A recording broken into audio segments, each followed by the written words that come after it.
সংকটে প্রায় 40,000 মৎস্য চাষী কর্মসংস্থান হারাতে পারে। 5 লক্ষের বেশি মানুষ। একাধিক জায়গায় প্রতারিত মৎস্য চাষীরা দ্বারস্থ মুখ্যমন্ত্রীর কাছে।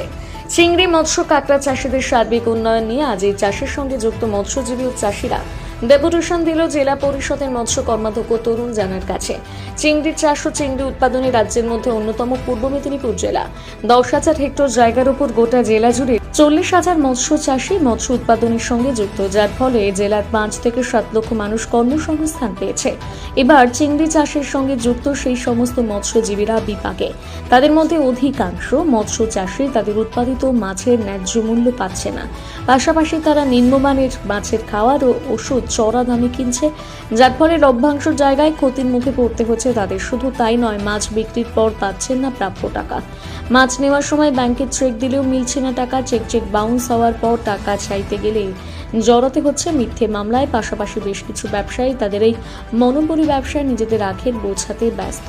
কখনো চাষিদের বলছে স্টোরে জায়গা নেই, আবার মাছের দাম কমলে সেই সমস্ত ব্যবসায়ীরা কম দামে মাছ কিনা মাছ স্টোর করছে। এইভাবে ব্যবসায়ীরা তাদের ব্যবসা বৃদ্ধি করলেও ক্ষতিগ্রস্ত হচ্ছে ক্ষুদ্র থেকে বড় মৎস্য চাষিরা।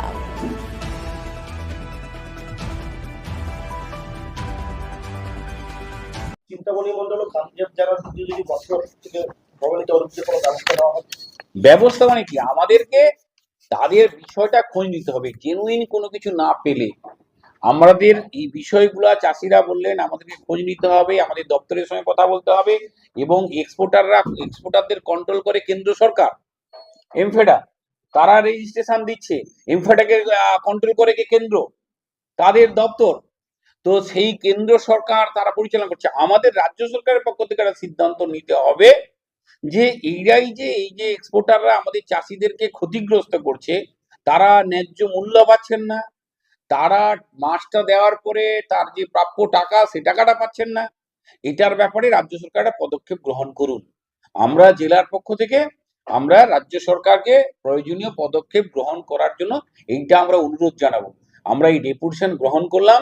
আমাদের আজকের বিষয়বস্তু সমূহ আমরা রাজ্যের কাছে পাঠাবো তার ব্যবস্থা নেওয়ার জন্য। স্টোরেজ ক্যাপাসিটি কত বলছি, তো সেটা করলে কতটা স্বচ্ছতা আসবে? হ্যাঁ, আসবে। এই যে মাছ তোলার সঙ্গে সঙ্গে বলা হচ্ছে আমার মাছ রাখার জায়গা নেই, তুই কুমালি যে বলি যা। তো তারা কি করবে? প্রান্তিক চাষি, তারা কিছু জানে?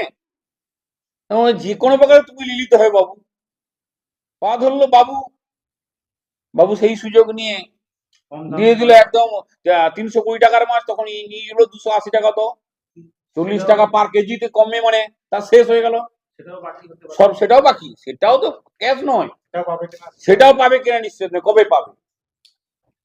বলছি চাষিরা এই আপনাদের কাছে অভিযোগ জানিয়েছিল, যেটা ওই দুজন ব্যবসায়ী ছাড়া অনেক গাড়ি মানে রাস্তায় আটকে দেওয়া হয়, অন্য ব্যবসায়ীদের মাছ দেওয়া যায়। সেই বিষয়ে কি বলছি? এটা আমরা পুলিশ প্রশাসনের কাছে নিশ্চিতভাবে দৃষ্টি আকর্ষণ করবো, এভাবে যাতে না হতে পারে। এবং এটা একটা বাঁধনের মধ্যে নিয়ে আসতে হবে। আমরাও সরকারের কাছেও বলবো, 20 সালের আগে যেটা ছিল যে এটাকে মাছ ধান চাষ যেরকম ন্যায্য মূল্যে ধান ক্রয় করা হয়, রাজ্য সরকারও একটা পদক্ষেপ গ্রহণ করুন, চাষিরা যাতে করে তার ন্যায্য মূল্যটা পায়। সেটাকে যেভাবে করে একটা বাঁধনের ব্যবস্থা করতে হবে। কারণ এই জেলা মাছ চাষটাকে নিয়ে যদি না ভাবি, তাহলে সার্বিকভাবে আমাদের জেলা পিছিয়ে পড়বে। অতএব এটাকে আমাদের সর্বশক্তি দিয়ে মৎস্যজীবীদের, মৎস্য চাষীদের, বিশেষ করে এই যে মাছ চাষের সঙ্গে যারা যুক্ত, এই কালচারের সঙ্গে যুক্ত, তাদেরকে রক্ষা করতে হবে। এটা আমাদের দৃঢ় প্রতিজ্ঞ, এটা আমরা করব। সেটা কার বিরাগভাজন হব, কে কি ভাববে, সেটা আমাদের মোটে বোঝার দরকার। কার কোথায় লিঙ্ক আছে আমাদের মোটে বোঝার দরকার না। আমাদের চাই চাষিরা সুরক্ষিত থাকবে, মাছ উৎপাদন করলে যেন ন্যায্য মূল্য সে তার ঘরে নিয়ে যেতে পারে। তার জন্য 100% পূর্ব মেদিনীপুর জেলার মৎস্য দপ্তর থাকবে পাশে চাষিদের।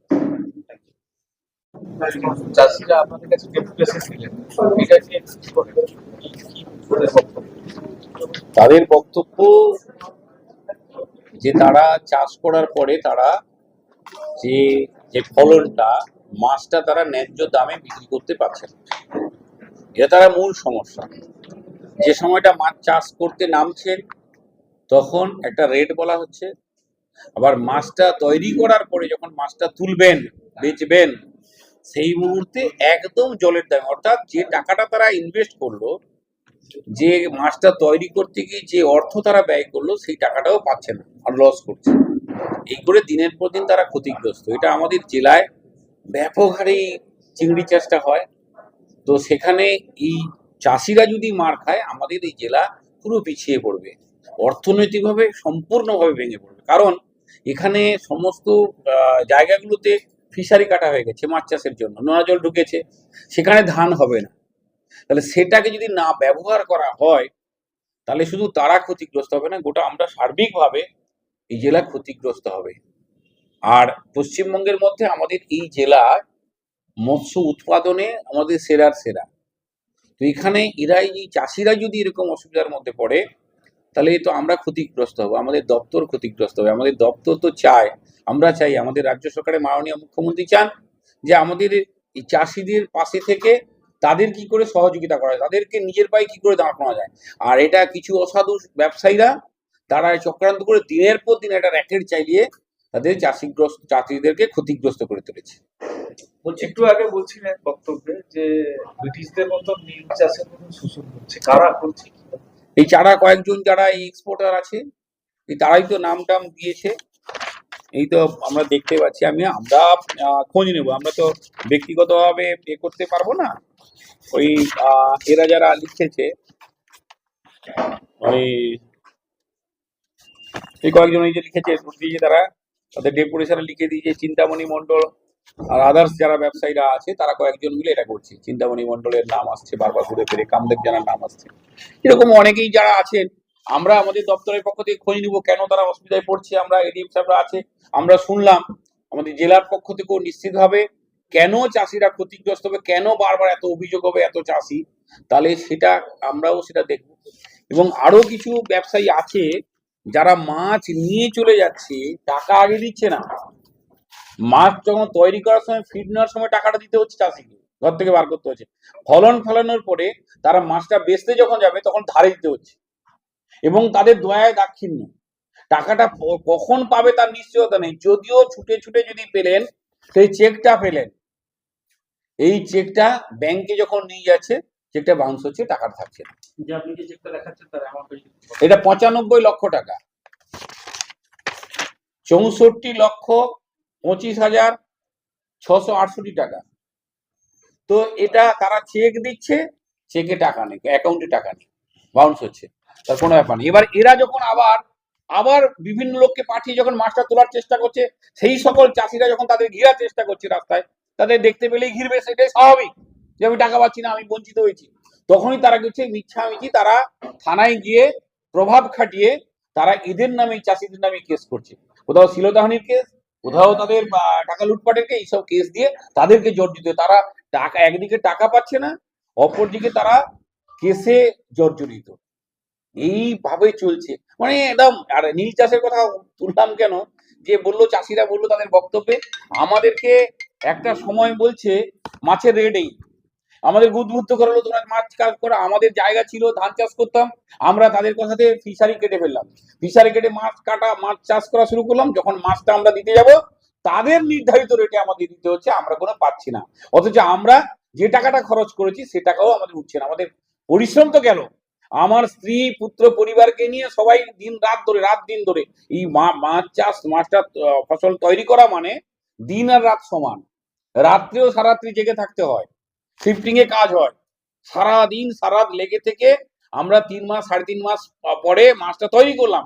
এবারে কি কেন তৈরি করলাম না, আমরা কিছু পাবো, আমার সংসার ইয়ে হবে, এবার দেনা টেনা যেগুলো আছে সেটা মিটাবো। কিন্তু আমরা সেটার জন্য আরো দেনাগ্রস্ত হয়ে গেলাম। মানে মাছটা যে বিক্রি করতে গিয়ে, যেটা উৎপাদন করতে গিয়ে যার খরচ, বেচতে গিয়ে তার চেয়ে আরো কম হয়ে গেল। তাহলে আমরা ক্ষতিগ্রস্ত হচ্ছি। এবং এখানে আমরা দিনের পর দিন প্রত্যক্ষ করছি, এটা আমরা দেখছি তো, যারা এক্সপোর্টে যারা ব্যবসা করছে তারা দিনের পর দিন অট্টালিকা হাঁকাচ্ছে। কোথা থেকে আসছে? আমাদের এখন যেটা বেনামি চাষ নিয়ে যেটা প্রবলেম, বা যেটা চাষিরা বললেন আজকে ডেপুটেশন দিলেন, এটা আমরা আগে অবগত আছি। এটা আমরা ডাইরেক্টর স্যারকে বলেছি, আমাদের সম্মানীয় এসএস ম্যাডামকে বলেছি, যাতে ওনারা হয়তো আমরা ঊর্ধ্বতন কর্তৃপক্ষের কাছে চাষিদের প্রবলেমগুলো বলেন। তো আমরা স্বাভাবিকভাবে চাষিদের যে সমস্যাগুলো আমরা কিন্তু প্রপার জায়গায় অ্যাড্রেস সবসময় করে আসছি এবং আগামী দিনেও করবো। ওনাদের যেটা বক্তব্য ছিল যে হচ্ছে চাষির, যেটা আমাদের সম্মানীয় কর্মাধ্যক্ষ সাহেব বললেন যে চাষিরা ন্যায্য মূল্য পাচ্ছে না, তো সেটার কারণ নিশ্চয়ই অনুসন্ধান আমাদের করতে হবে। আমরা জানি অনেকগুলো কারণ রয়েছে, তো তো সেটা কি করে এই কোঅর্ডিনেশন একটা বাড়ানো যায়, যে যারা এক্সপোর্টারদের সঙ্গে বিজনেস পার্সন, যেটা টেকনিশিয়ান এবং আমাদের মৎস্য দপ্তরের যারা আধিকারিক, এদের মধ্যে যে একটা কোঅর্ডিনেশন তৈরি করা যায়, তাহলে কে কোন লেভেলে কোথাও কিছু কেউ এক্সপ্লয়েট হচ্ছে কিনা সেই জায়গাটা আমাদের আইডেন্টিফাই করতে হবে। তো আজকে এটা ওনারা ডেপুটেশন দিলেন, আমরা সঠিক জায়গায় পৌঁছে দেবো। আমাদের সম্মানীয় কর্মাধ্যক্ষ সাহেব উনিও নিশ্চয়ই কথা বলবেন, আমাদের দপ্তরের যারা পদস্থ আধিকারিক রয়েছেন, সম্মানীয় আমাদের মুখ্যমন্ত্রী মহাশয়ের সঙ্গে উনি কথা বলতে পারেন। তো চাষিদের সার্বিক যে সমস্যা, আমরা যারা এডিএফ সহ আমাদের কর্মাধ্যক্ষ সাহেব যারা রয়েছেন, আমাদের মাননীয় মন্ত্রী, আমাদের মৎস্য মন্ত্রী স্যারও সবসময় বলে থাকেন যে চাষিদের জন্য কোনো রকম অসুবিধা না হয়। সেটা আপনার যারা জেলার এডিএফ রয়েছেন সেটা দেখবেন, সমস্যাগুলো আমাকে বলবেন, আমরা তুলে ধরবো, নিশ্চয়ই একটার পর একটা সমাধান হবে। তো অনেকগুলো আমরা অনেক বড় বড় কাজ এই জেলায় করেছি, এই জেলায় নয় সার্বিকভাবে পুরো পশ্চিমবঙ্গ রাজ্যে হয়েছে। মৎস্যজীবীদের কার্ড এখন এনশিওর করা হয়েছে, সকলের একটা পিভিসি কার্ড থাকছে। মৎস্যজীবী বন্ধু একটা প্রকল্প নেওয়া হয়েছে, যেখানে হচ্ছে মৎস্যজীবী যাদের হচ্ছে ওই কার্ডটা রয়েছে, যদি কেউ হঠাৎ করে মারা যান, ফ্যামিলি 2 লক্ষ টাকা পাচ্ছেন। সেটা হচ্ছে কোনো রকম উইদাউট ইনভেস্টমেন্ট, তারা হচ্ছে 2 লক্ষ টাকা তার ফ্যামিলি 1 মাসের মধ্যে পাচ্ছেন। তো সে এবং আমাদের মৎস্যজীবী ক্রেডিট কার্ড, যেখানে হচ্ছে ক্ষুদ্র চাষি রয়েছে, তারা 3 লাখ পর্যন্ত হচ্ছে বিভিন্ন স্কিমের আন্ডারে লোন নিতে পারে। সেখানে আমাদের ডিস্ট্রিক্ট অ্যাডমিনিস্ট্রেশনের একটা সক্রিয় ভূমিকা রয়েছে, ব্যাংকার্সদের একটা সক্রিয় ভূমিকা রয়েছে। সেটাও সেই কেসেও আমরা এই জেলায় হাইয়েস্ট রয়েছি। ম্যাক্সিমাম আমাদের যেগুলো লিকুইডিটি প্রজেক্ট আমাদের ফিশারম্যানদের জন্য যেগুলো করা হয়েছে, বিগ ফিশ প্রোডাকশন বা আমাদের এই জল ভরা প্রকল্প, যেগুলো আমাদের সম্মানীয় মুখ্যমন্ত্রীর যেগুলো প্রকল্প, মানে স্বপ্নের প্রকল্প, সেগুলো আমরা সঠিকভাবে বাস্তবায়ন করার চেষ্টা করছি এবং আগামী দিনেও করবো। চাষিদের পাশে আমরা মৎস্য দপ্তর যারা আধিকারিক রয়েছি, আমরা সার্বিকভাবে তাদের সব রকম হেল্প করার জন্য আমরা সবসময় রয়েছি। ন্যায্য মূল্যের কথা বললেন, ন্যায্য মূল্যে কি ক্রয় করা আদৌ সম্ভব? ন্যায্য মূল্যে ক্রয় করা সম্ভব কিনা সেটা পলিসি ইস্যু, আমরা সেটা দপ্তরে আমরা ওনাদের যেটা আবেদন সেটা আমরা জানাবো, কিন্তু যাতে এক্সপোর্টারদের সঙ্গে কথা বলা যায় কিনা, যেটা গ্যাপ হচ্ছে, যে আমরা ওনাদের যেটা বক্তব্য যে কোথাও কখনো দাম বাড়ানো হচ্ছে, কখনো কমানো হচ্ছে, এটা যদি ওনাদের দ্বারা নিয়ন্ত্রিত যদি হয়ে থাকে, সেটা নিশ্চয়ই একটা খারাপ জায়গা। সেটা যাতে না হয়, দপ্তরের যদি কোথাও ইন্টারভিউ দরকার হয়, সেই জায়গাটা আমরা এনশিওর করার চেষ্টা করছি। আমি বাস করি, আমি একটা মলয় দাস। এই সম্পূর্ণা সি ফুডের কোম্পানি, আমি একটা কোম্পানি ছিল, আমি একটা কোম্পানিতে গড়িয়াতে মাছ দিয়েছিলাম, যেটা 5 নম্বর গড়িয়াতে একটা আলফা মেরিন সি ফুডকে দিয়েছিলাম। উনি ভদ্রলোকের কাছ থেকে মাছ দিয়ে দিতে আমার কিছু চেক একটা বাউন্স থেকে যায়। ওই চেকটা একটা 64 লক্ষ আর একটা ওই 95 লক্ষ টাকার চেক। ওই চেকটা দিতে ব্যাংকে সব বাউন্স হয়ে যায়। তারপরে আমরা রীতিমতো যাই, এই আজ দিবে কাল দেবে এরকম ডেট করতে করতে করতে করতে এখন বর্তমান কোম্পানি নেই, কোম্পানিও পালিয়ে গেছে। আর 5 নম্বর গড়িয়াতে পড়ে আছে। ওনাকে বলে যে ও তো কেউ নেই, এইসব ব্যাপার, কাউকে দেখি কাউকে খুঁজে পাইনি। এই পয়সাটা আমরা আমাদের এখনো 1,64,00,000 আর 95 মিলে 1,60,000-এর ভিতরে, এরকম 1,60,00,000। এটা চারিদিকে অত্যাচারে আর বাড়িতে থাকতে পারছি না, এই সমস্যায় খুব সম্মুখীনের থেকে আমরা সরকারের কাছে এসেছি আবেদন জানাতে। ওই সমস্যাগুলো কিভাবে সমাধান করা যায়, কিভাবে বাঁচবো, এইভাবে আমরা এসছি ব্লকে, এই জন্য ডেপুটি দিতে এসেছিলাম। এটুকু আমার। আমার নাম Madan Mohan Mondal, secretary aqua farmers and fisherman welfare trust. আমাদের সমস্যা, আমরা 23/10/2024 সালে ডেপুটেশন দিয়েছিলাম আমাদের মূলত 5টা দাবি নিয়ে। সেই দাবির কতটা কি এডিএফ স্যাররা বা কর্মাধ্যক্ষ সাহেবরা করেছেন, সেটার জন্য পুনরায় আমরা আজকে ডেপুটেশন দিলাম। আমাদের মূল যেটা দাবি ছিল যে আমাদের এখানে ভর্তুকি দিতে হবে, কারণ অন্যান্য রাজ্যে বিদ্যুতে যে ভর্তুকি পায় আমরা সেটা পাচ্ছি না, ফলে সেখানে আমাদের উৎপাদন খরচা বাড়ছে। অন্যান্য জেলার মাছ বাইরে চলে যাচ্ছে, আমরা বাইরে পাঠাতে গিয়ে হিমশিম খাচ্ছি। 1, 2 ছিল আমাদের ওয়েস্ট বেঙ্গলের এক্সপোর্টারগণ, কিছু এক্সপোর্টারগণ, সকলে নয়, কিছু এক্সপোর্টারগণ কি করছেন না, মাছ নিচ্ছেন চাষিদের কাছ থেকে, সরাসরি মাছ নিচ্ছেন, তার এজেন্ট দিয়ে মাছ নিচ্ছেন, দিয়ে টাকা ফেরত দিচ্ছে না। যেটা আমার কাছে খবর আছে, প্রায় 600-700 কোটি টাকা এখনো বাকি। সেই চাষিদের ঘরে যারা মাছ বিক্রি করেছে তাদের অবস্থা কঠিন থেকে কঠিনতম হয়ে গেছে, কারণ তারা জমি বন্ধক রেখে, ঘরের জিনিসপত্র বন্ধক রেখে, মহাজনের সুদ এনে তারা দিয়েছিল, টাকাটা ইনভেস্ট করেছিল কালচারে, সেগুলো না পাওয়ার জন্য তারা ঘর ছাড়া হয়ে গেছে ম্যাক্সিমাম। হ্যাঁ, 12 সালে আমরা দেখেছি, 12 সালে অনেক লস করে 5 জন চাষি আত্মহত্যা করেছে। সেটা রয়েছে। আর দ্বিতীয়ত হচ্ছে আমরা যেটা আরেকটা জিনিস, আমাদের এখানে ফিড মেডিসিন কোম্পানি অনেকগুলো মানে বানঝলের মতো চলে আসছে, তাদের পিরিয়ডিক্যাল চেক আপের প্রয়োজনীয়তা আছে। কে সঠিক কোম্পানি, কে সঠিক মাল দিচ্ছে, কে কোন ফিডে গুণগত মান ঠিক আছে সেটা আমরা বুঝতে পারছি না। আমরা দপ্তরের কাছে দাবি করেছিলাম যে আপনারা এটাকে পিরিয়ডিক্যাল চেক আপ করুন, পিরিয়ডিক্যাল চেক আপে ওনাদের গুণগত মান সঠিক দাম কি সেটাকে নিশ্চিত করুন। এছাড়া আপনারা তো মাছ চাষ করছেন, তাহলে সঠিক ন্যায্য মূল্য পাচ্ছেন? ন্যায্য মূল্য আমরা পাচ্ছি না। এমপিটা তো চুপচাপ আছে, যে কেন্দ্রীয় সরকারের একটা সংস্থা, যিনি এমপিটা রয়েছেন কলকাতায় বসে আছেন 2.5টা স্টাফ নিয়ে। তিনার তো জানানোর কথা যে কত রেট যাচ্ছে, কি যাচ্ছে না যাচ্ছে, বিদেশের রেট যেহেতু এটা বিদেশে এক্সপোর্ট হয়, সেটা তিনার কোনো রকম মুখ খোলেননি, কোনো পেপারে দেননি। এখানে এক্সপোর্টাররা নিজের মতো করে দাম দিচ্ছে, ক্রয় করছে।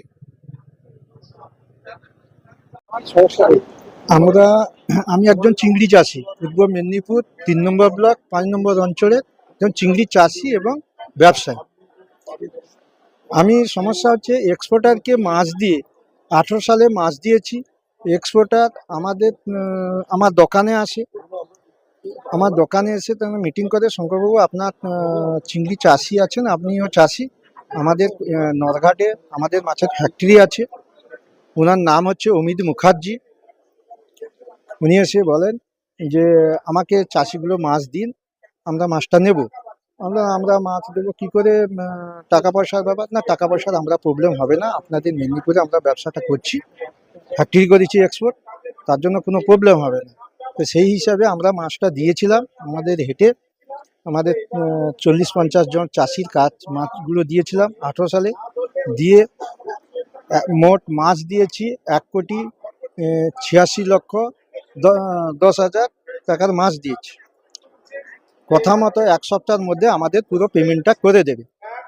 দিয়ে সেখানে আমাদের 18 সালে ছুটিয়ে দীর্ঘদিন আজ দেবো কাল দেবো দিয়ে মাঝখানে দেখা পাওয়া যায়নি, অথচ ফ্যাক্টরি চলছে।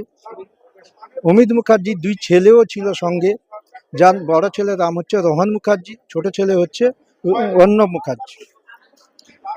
দিয়ে আজকে দেবো কালকে দেবো এই বলে 18 সাল কেটে যায়। আবার 19 সালে নতুন চাষের শুরু হবে, তাতেও তারা ঠিক টাকা দেবে আজ দেবে বলে আর দেয়নি। দিয়ে বললো আমাদের অফিসে যেতে বললো, এখনো 60 লক্ষ টাকা দিয়ে টাকা দিয়ে দেবো। দিয়ে অফিসে ডেকে রাত্রি 10টা পর্যন্ত বসিয়ে রেখে বলছে পুলিশে হুমকি দিচ্ছে যে তোমরা বেরিয়ে যাও। দিয়ে সেখান থেকে আসার পরে তারপরে একবার ডেকে পাঠালো ফ্যাক্টরিতে নরঘাটে, বলে আমরা কালকে টাকা ঢুকিয়ে দিচ্ছি। দিয়ে সেই বলে তারা বেরিয়ে যাওয়ার পরে আর টাকা দেয়নি। দিয়ে দীর্ঘদিন হয়ে যাওয়ার পরে 70 লক্ষ, তারপরে মাছের যে আমাদের 19 সালে যে স্টক হয়েছিল, খাদ্য না পেয়ে মাছগুলো মরে যায় এবং তুলে দিতে হয় 5-6 গ্রাম মাছ। তাতে আমাদের চাষিরা ক্ষুব্ধ হয়ে ওদের গাড়ি ঘেরাও করে 19 সালের অক্টোবর মাসে। যখন না পায় গাড়ি ঘেরাও করে, তখন আমার নামে এবং যারা সব মাছ মাথায় জনে দিয়েছিল তাদের নামে কেস করে দেয়। এখনো পর্যন্ত আমাদের টাকা দেয়নি বহুবার। এটা SF কোম্পানি, অমিত মুখার্জি, নরঘাট বনবেড়ার কাছে। রোহন মুখার্জি, অর্ণব মুখার্জি, বাবা হচ্ছে অমিত মুখার্জি। আমার নাম শঙ্কর কুমার মাইতি।